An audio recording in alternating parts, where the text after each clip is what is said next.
तो कहां तक क्वेश्चन नंबर कर दिए? 3 तक। Okay,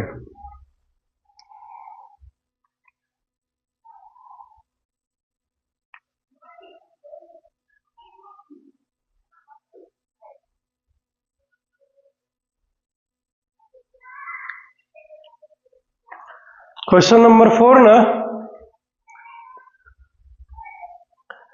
let us C.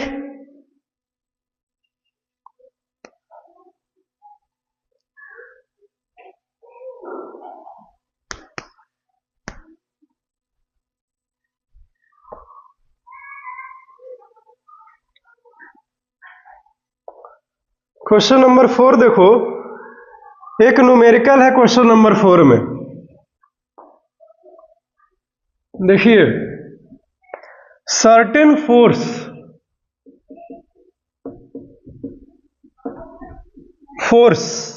acting on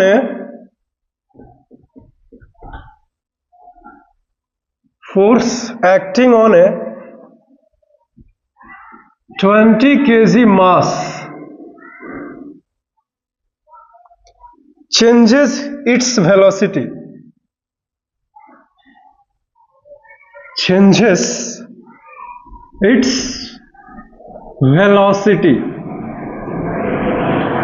Clear? From 5 meter to 2 meter per second. From 5 meter per second to 2 meter per second. Calculate the work done by the force. Calculate the work done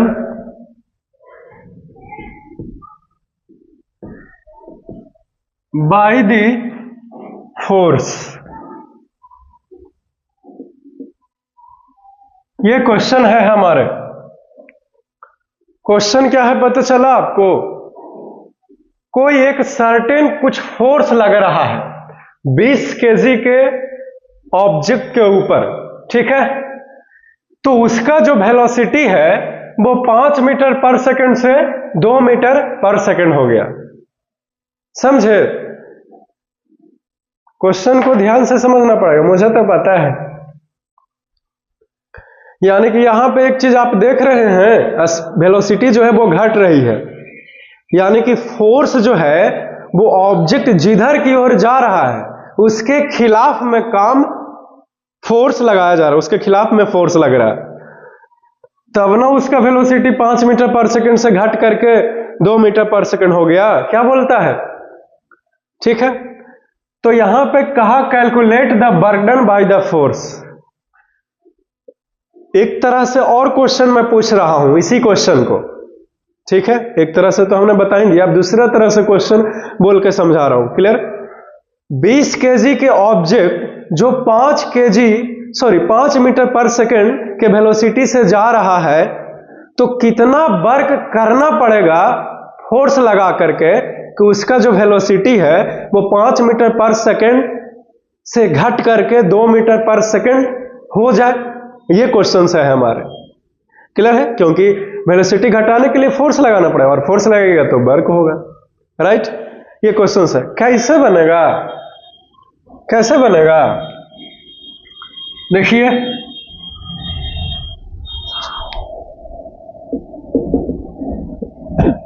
सबसे पहले given में लिखो कि क्या दिया हुआ है।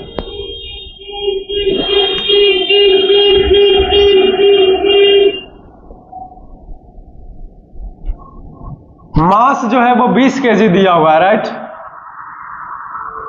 और फिर इनिशियल वेलोसिटी जो है वो 5 मीटर पर सेकंड दिया हुआ है, और फाइनल वेलोसिटी जो है वो 2 मीटर पर सेकंड दिया हुआ है। ये गिवन है क्वेश्चन में। W पूछा है कि वर्क कितना होगा।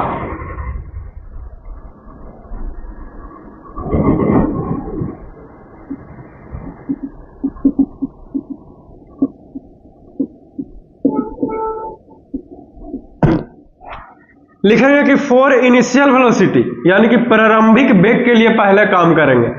तो चूंकि ऑब्जेक्ट 20 केजी के ऑब्जेक्ट है, वो मूविंग है, मोशन में है, यानी कि इसके पास जो एनर्जी है वो काइनेटिक एनर्जी है, समझे? तो काइनेटिक एनर्जी निकलेगा। तो इनिशियल वेलोसिटी क्या है? तो u बराबर 5 मीटर पर सेकंड दिया हुआ है और मास जो है वो 20 kg है।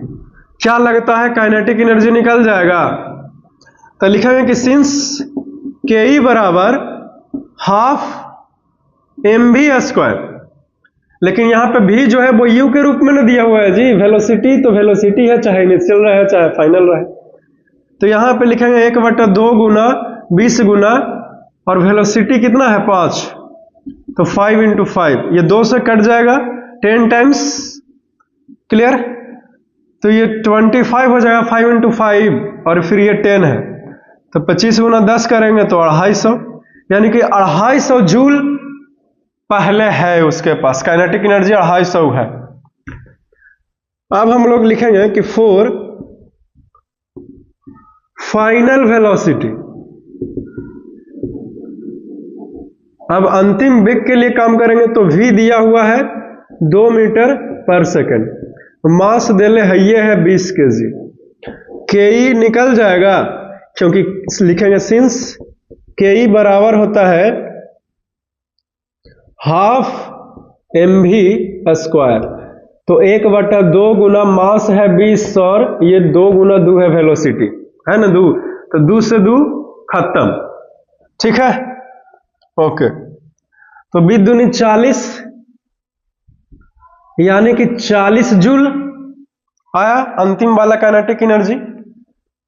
मेरे पास तो अब नीचे जगह रहा नहीं, इसीलिए हम यहां से लिखना चाहेंगे, ठीक?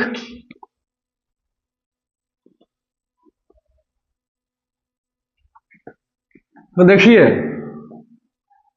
लिखेंगे कि नाउ चेंज इन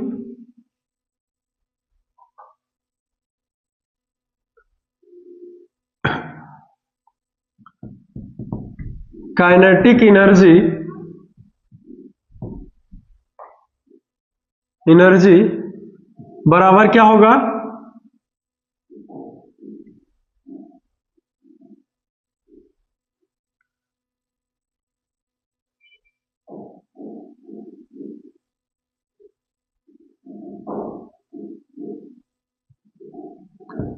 चालीस में से 250,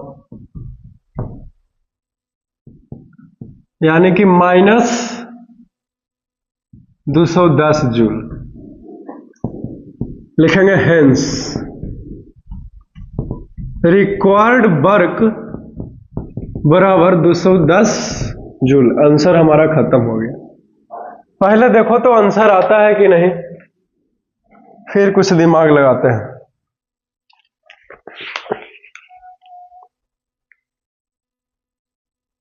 हाँ 210 जूल आ गया आंसर, ठीक है 210 जूल आता है चौथा का। क्लियर? ओके। अभी तो हमने इन सभी क्वेश्चंस को सोल्व कर दिया है, इसको समझा देते हैं। बहुत आसान है समझना।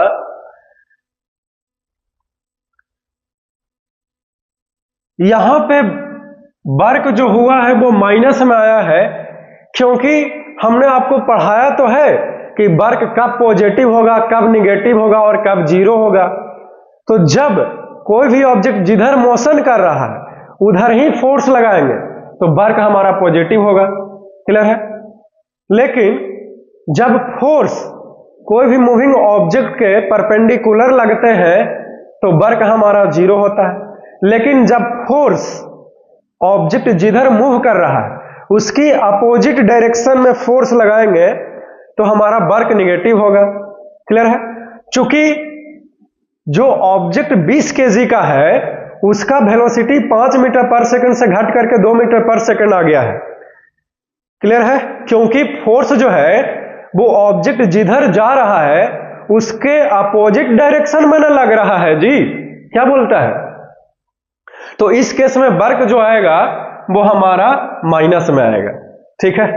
तो माइनस साइन दिखा रहा है कि जो फोर्स लग रहे हैं वो ऑब्जेक्ट जिधर मूव कर रहा है उसके उल्टी दिशा में लग रहा है। क्लियर है?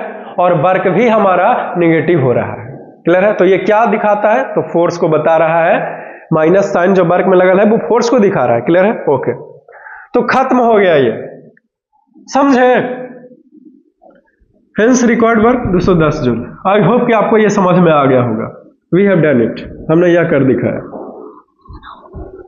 हमने क्या किया कि बड़े ही चालाकी से शुरुआती वाला वेग के साथ काइनेटिक एनर्जी निकाला और फिर अंतिम वाला वेग के साथ काइनेटिक एनर्जी निकाला, है कि नहीं? यानी कि इतना जूल पहले था उसको इतना कर देना, है कि नहीं? तो कितना वर्क करेंगे कि इतना जूल से इतना आ जाए, कितना घटाएंगे? तो ऐसे करके इतना किए हैं, है कि नहीं? यानी कि इतना वर्क जो है वो माइनस में करना पड़ेगा, ठीक है? तब हमारा जो वेलोसिटी है वो 5 से 2 मीटर पर सेकंड आएगा। चलो इतना बहुत समझा दिया, अगला क्वेश्चन में मूव करते हैं, ठीक है? ओके,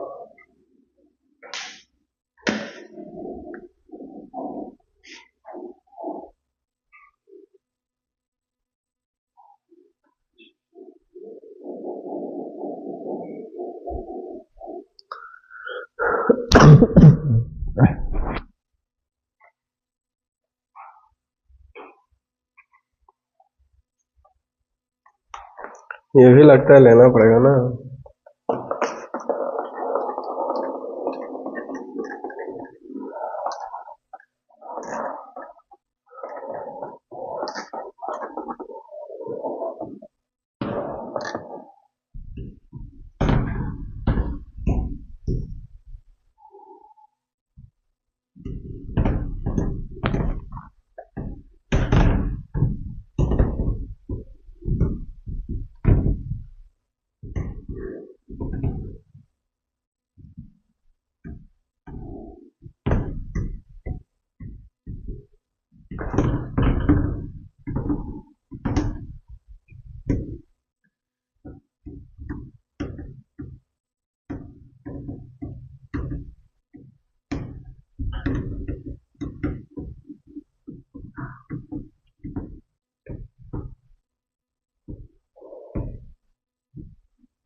क्वेश्चन नंबर 5, ठीक है? देखो क्वेश्चन नंबर 5 देखो भाई, ए mass of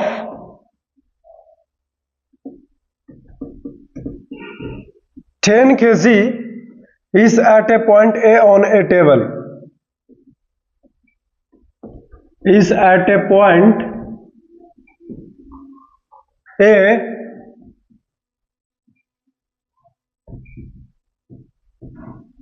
on a table. It is moved to a point B.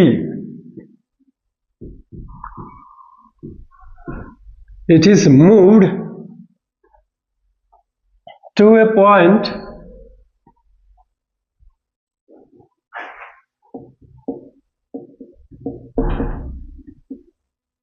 B.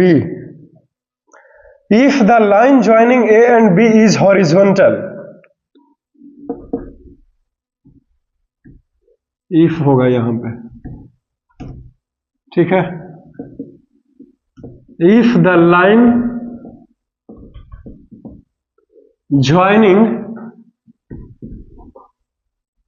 A and B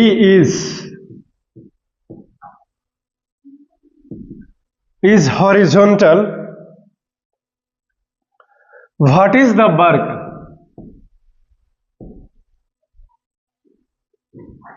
What is the work done on the object, work done on the object by the gravitational force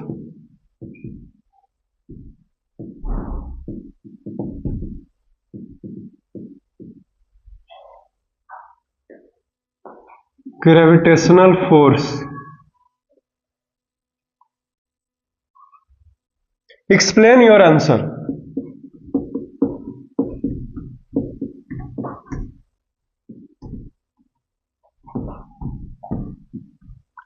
ये question है हमारे, देखो कैसे बनेगा। A mass of 10 kg is at a point A. ठीक है, figure बना लेते हैं पहले। ए के पास 10 kg के कोई ऑब्जेक्ट है, ए पॉइंट के पास, ओके। एक टेबल के ऊपर है। It is moved to a point B if the line joining A and B is horizontal. जो लाइन ज्वाइनिंग हो रहा है ए और बी वो बिल्कुल हॉरिजॉन्टल है और टेबल के ऊपर ही है ये, समझे।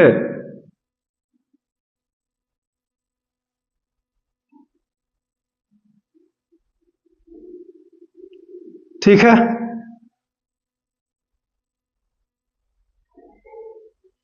सपोज दैट यह एक टेबल है,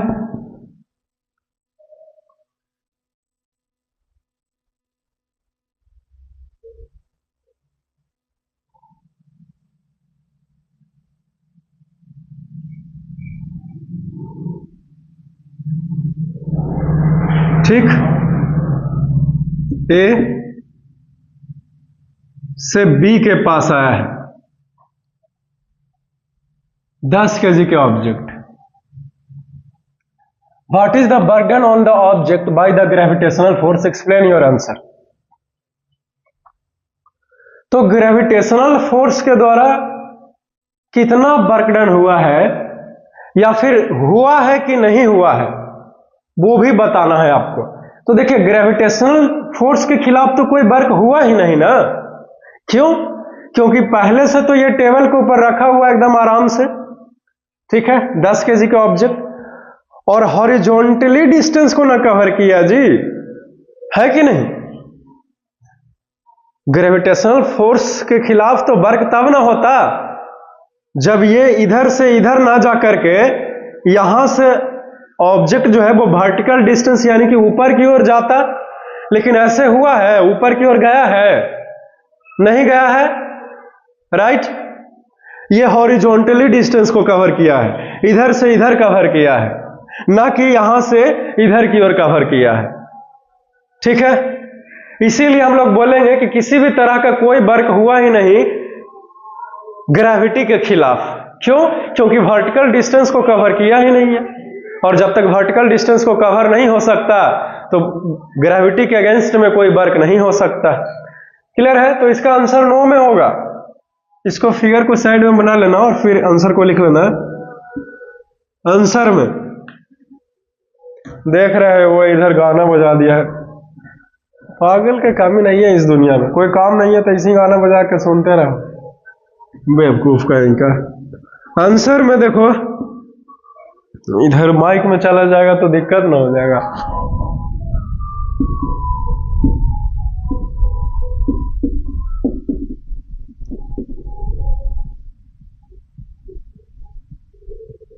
No work is done against the gravity. Against the gravity.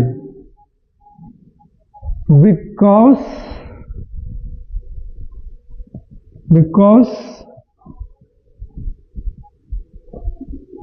the object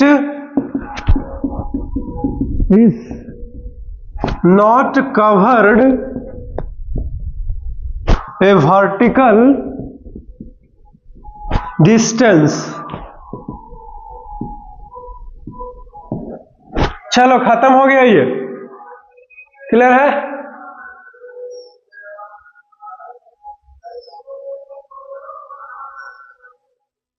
चलिए इसको मिटा देते हैं, फिर नेक्स्ट क्वेश्चन की ओर मूव करेंगे।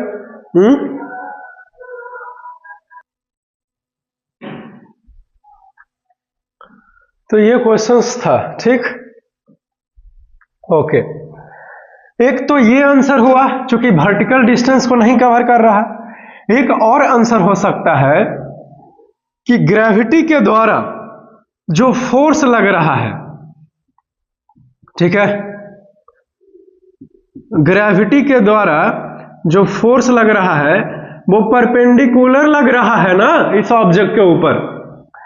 और जब फोर्स परपेंडिकुलर लगता है तो हमारा वर्क क्या होता है? जीरो होता है, ठीक है।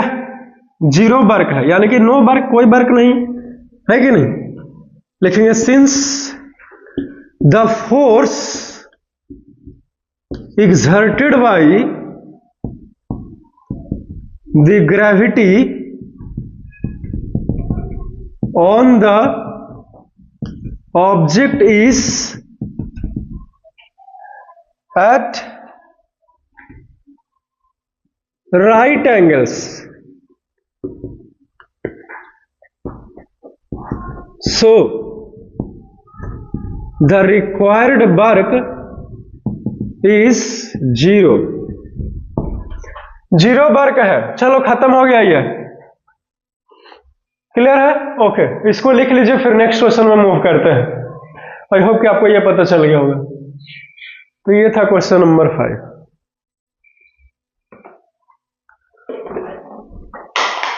यार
next question number 6।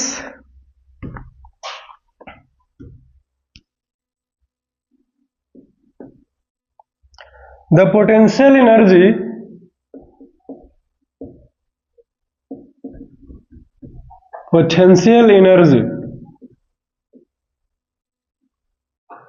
of a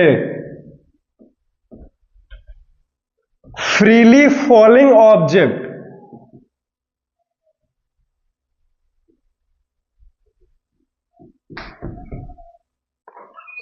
decreases progressively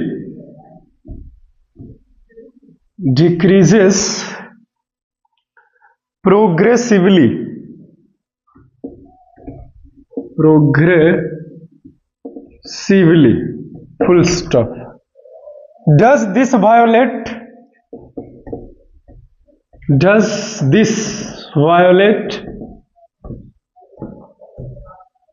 the law of conservation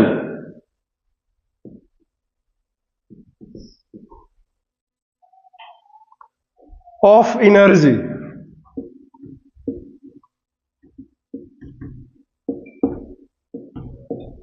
भाई ये क्वेश्चन है हमारे, समझे? The potential energy of a freely falling object decreases progressively. Does this violate the law of conservation of energy? भाई कोई भी object जो ऊपर से नीचे की ओर गिर रहा है, that is called as the freely falling body, ठीक है? तो उसका पोटेंशियल एनर्जी जो है वो घटते जाता है और काइनेटिक एनर्जी बढ़ते जाती है। तो क्या यह law of conservation of energy को उल्लंघन कर दिया? उसका जो नियम है वो नियम को भंग कर दिया, तोड़ दिया? अगर नहीं बोल रहे हो तो काहे नहीं बोल रहे हो, आपको यह भी आंसर लिखना है। क्लियर है? तो नहीं, नीचे की ओर जब गिरता है कोई भी ऑब्जेक्ट ऊपर से, तो law of conservation of energy के नियम को भंग नहीं करता है। क्यों? क्योंकि जितना पोटेंशियल एनर्जी ऊपर में रेस्ट में था, है ना, नीचे यहां से चलेगा तो पोटेंशियल एनर्जी घटेगा, क्योंकि हाइट जो है वो घट रहा है। लेकिन जितना पोटेंशियल एनर्जी घटता है उतना ही मात्रा में काइनेटिक एनर्जी भी तो बढ़ती है, राइट? तो एक तरफ लॉस हो रहा है एनर्जी का, तो एक तरफ भरपाई भी तो हो रहा है। एनर्जी रूप न बदल दिया पोटेंशियल एनर्जी से काइनेटिक एनर्जी में। तो इस तरह से तो हमारे law of conservation of energy का नियम को वायलेट नहीं किया, यानी कि उल्लंघन नहीं किया है। काहे नहीं किया? क्योंकि हमने बता दिया, क्योंकि जितना पोटेंशियल एनर्जी घट रहा है उतना ही मात्रा में काइनेटिक एनर्जी क्या हो रहे हैं? बढ़ रहे हैं। Is it clear? ओके, तो यही क्वेश्चन था, आंसर जो हमने आपको बता दिया। तो इसी चीज को हम लोग क्या करेंगे, लिख लेंगे, है कि नहीं? ठीक है, लिखेंगे कि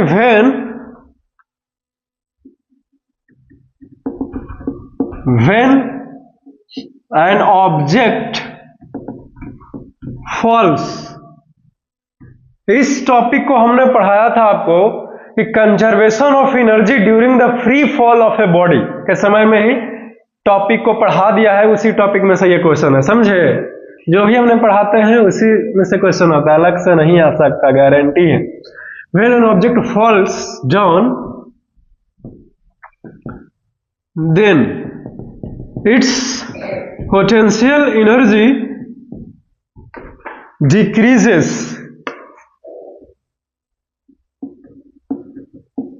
gradually, तो धीरे धीरे जो है वो घटते जाता है। But there is an equal amount of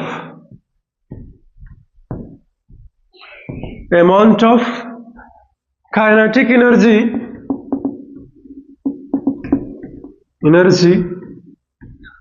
goes on increasing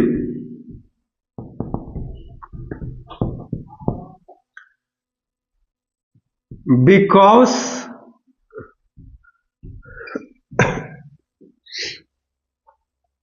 height is decreasing and velocity is increasing respectively।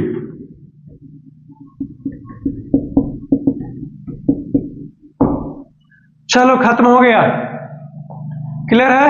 Okay, तो आई होप कि आपको यह क्वेश्चन जो है वो समझ में आ गया होगा, ठीक है? ओके, अगला क्वेश्चन देखते हैं, क्वेश्चन नंबर 7।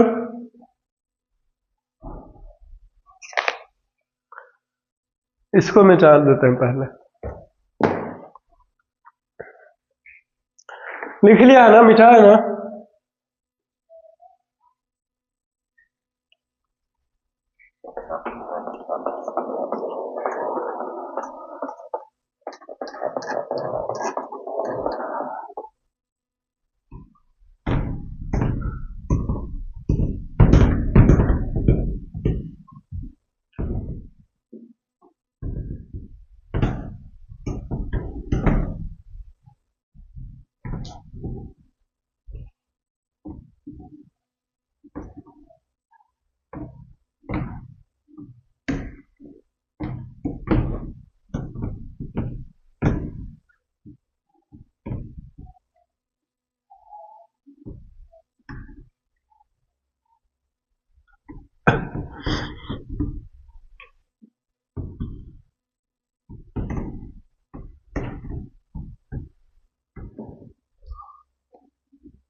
क्वेश्चन नंबर 7 है, what are the various energy transformation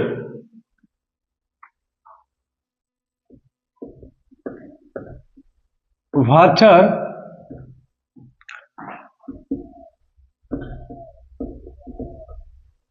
the various energy transformation?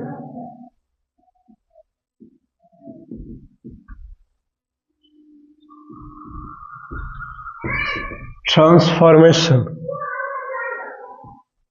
that occur when you are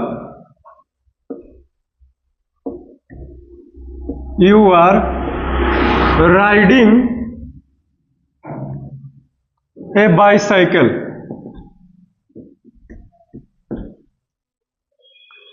ये क्वेश्चंस है हमारे, चलो आंसर लिखो।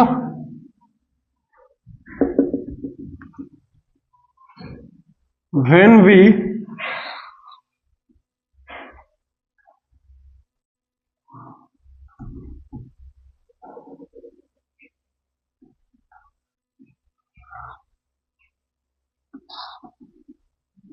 ride a bicycle, then the muscular energy of our body gets converted into kinetic energy.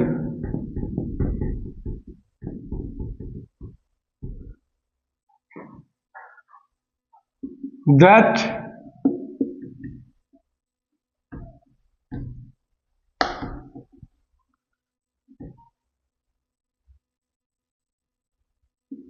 rotates the wheels of a bicycle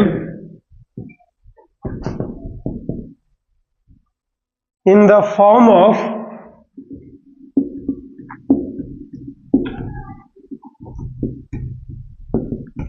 mechanical energy. चलो खत्म हो गया। तो सबसे पहले लिखेंगे कि मस्कुलर एनर्जी,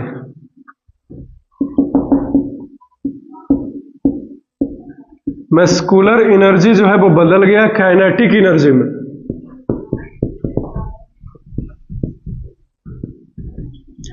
और ये बदल गए मैकेनिकल एनर्जी में।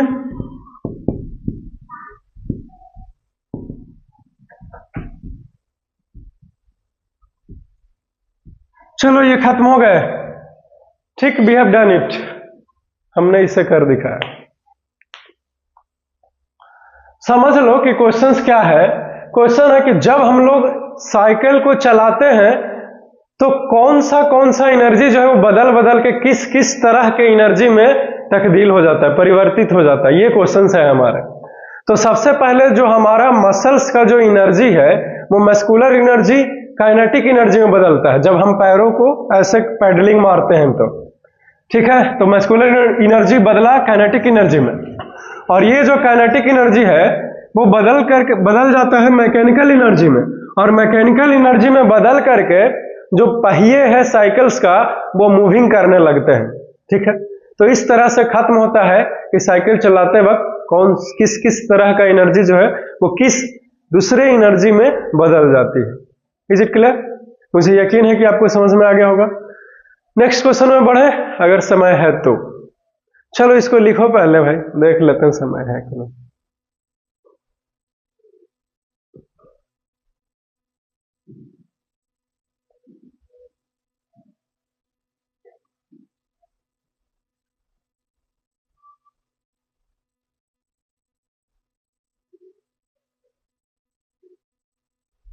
यस वी हैव टाइम सम, आगे बढ़ सकते हैं हम लोग।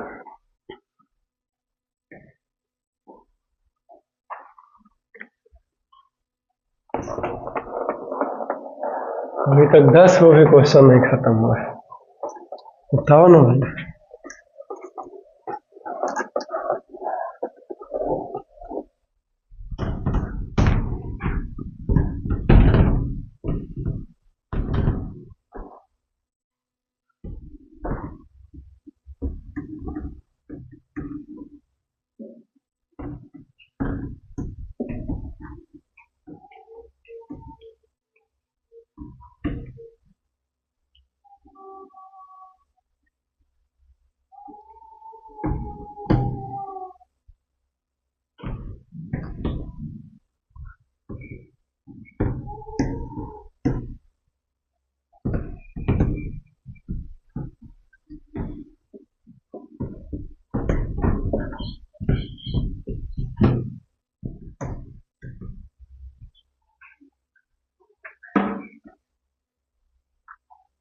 Next questions,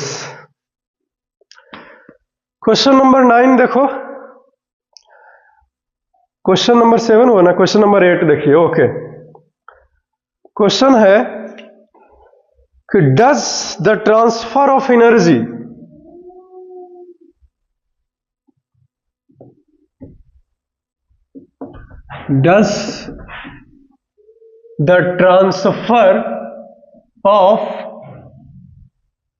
energy take place when you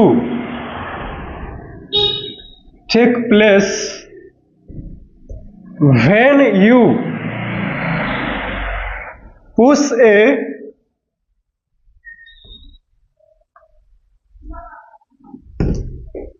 huge rock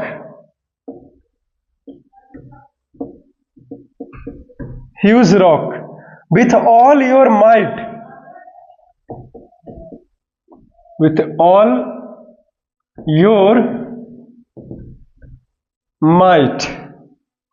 and fail to move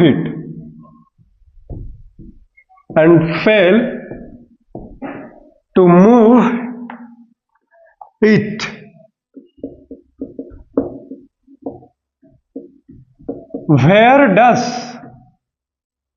where is the energy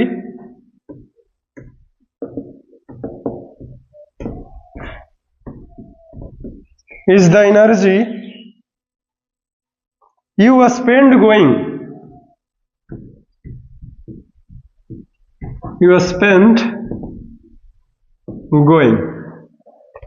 This is our questions.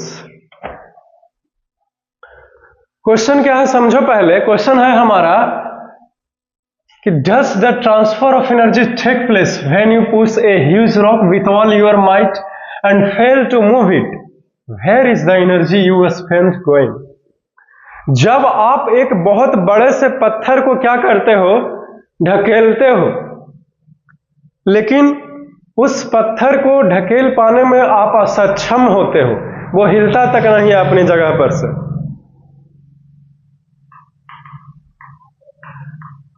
तो यहां पे जो पत्थर नहीं हिला, तो क्या एनर्जी ने अपना रूप बदला है?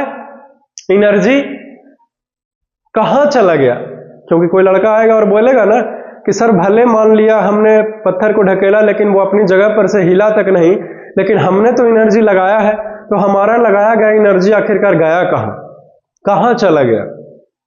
ठीक है, तो देखिए जो आपने एनर्जी लगाया उस बड़े से पत्थर को ढकेलने के लिए या फिर दीवार को या फिर पहाड़ को, लेकिन वो गया नहीं, अपनी जगह पर से हिला नहीं, तो वो सारा का सारा आपका एनर्जी जो है वो पोटेंशियल एनर्जी के रूप में उस पत्थर में चला गया। उस पत्थर में और पोटेंशियल एनर्जी बढ़ गया, आपके द्वारा दिया गया उस पत्थर को पोटेंशियल एनर्जी। क्लियर है? और थोड़ा बहुत जो एनर्जी है वो आपका मसल ने यूज कर लिया। कैसे? क्योंकि जब आप किसी बड़े से पत्थर को या फिर दीवार को ढकेलोगे तो आपके मसल्स जो है वो स्ट्रेच्ड होगा ना, और आपके नसें जो है वो खींचेगी ना, तनेगी ना, और उसके अंदर जो ब्लड का फ्लो है वो और बढ़ेगा। तो यहां पे भी एनर्जी खपत हुई, तो यहां पे एनर्जी जो है वो यूज्ड हो गया, और फिर सारा का सारा एनर्जी बचा हुआ उस पोटेंशियल एनर्जी के रूप में उस पत्थर के अंदर समाहित हो गया। Is it clear? ओके। और पोटेंशियल एनर्जी जो आप उस पत्थर को दिए उसके कारण उस पत्थर में बदलाव हुआ है, डिफॉर्मेशन हुआ, यानी कि चेंज हुआ। उस पत्थर जो है वो थोड़ा सा दबा है। क्लियर? जैसे आप दीवार को ढकेलिए लेकिन दीवार नहीं ढकलाएगा, लेकिन उस दीवार जो है वो थोड़ा सा धंसा है, समझे? लेकिन आप कहिए कि सर दिखता क्यों नहीं है, वो तो जैसे था वैसे ही था। ऐसा इसलिए क्योंकि आपके द्वारा जो किया गया बदलाव है वो बहुत ही कम है, इतना सूक्ष्म है, छोटा है कि आप देख नहीं सकते उसे। क्लियर? माइक्रोस्कोप लगाना पड़ेगा तब दिख जाएगा। हाँ, तब दिखेगा। ठीक है? क्यों? क्योंकि एटम्स है, पार्टिकल्स है, तो वो तो थोड़ा सा दबा होगा ना, राइट? अब पता चल गया ना? तो जरूरी नहीं कि तुम जो देख रहे हो वही सही है। ठीक? कभी कभी नहीं भी दिखता है, वो भी सही होता है, हमने अभी भी बताया। आगे बढ़े फिर। So don't trust your eyes, what you are looking behind yourself and in front of yourself.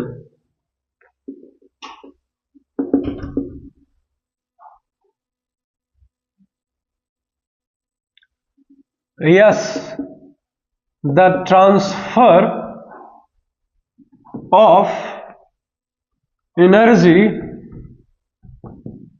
take place when we push a huge rock with all our capability की जगह पे आप एबिलिटी भी लिख सकते हो। ठीक है? and fail to move it.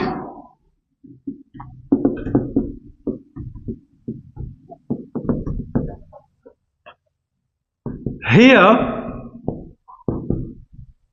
the required spent energy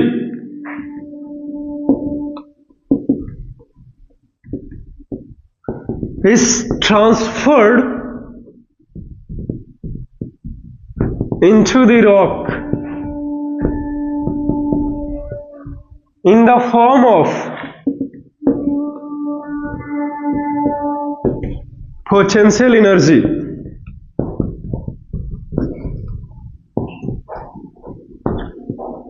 The remaining amount of energy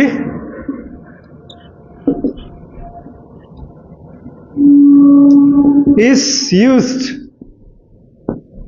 by our strained or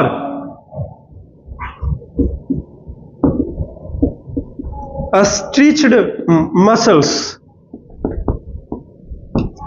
चलो खत्म हो गया। क्लियर है? Okay, we have done it. हमने इसे कर दिखाया।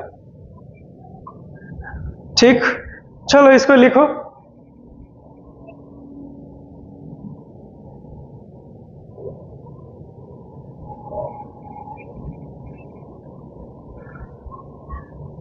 वीडियोस का क्वालिटी को कम से कम 720 ना तो 1080 पे देखिएगा, क्योंकि 5G अनलिमिटेड का तो जमाना है कि नहीं, ताकि आपको लिखा हुआ स्पष्ट पता चले। क्लियर है?